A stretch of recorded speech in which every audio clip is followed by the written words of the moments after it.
Harbour local ধরে শিয়ালদা থেকে এলাম হচ্ছে ডায়মন্ড হারবারে। তারপর সেখান থেকে নেমে বাসে করে 1 ঘন্টা 10 মিনিট পর এসে পৌঁছলাম হচ্ছে নতুন রাস্তার মোড়।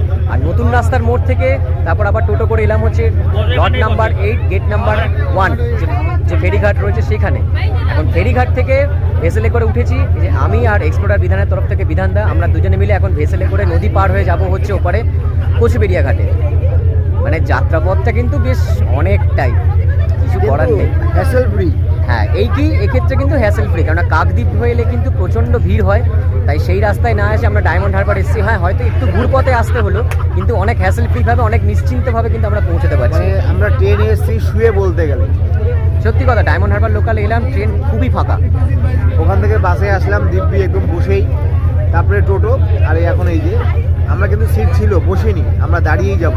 ভেতরে বসলে কিন্তু ভালো করে দেখা যাবে না, তাই কিন্তু প্রকৃতিকে এনজয় করার জন্য একদম সাইডে দাঁড়িয়ে রয়েছি। এবার আপনারা দেখুন এখান থেকে সামনের দৃশ্যগুলো।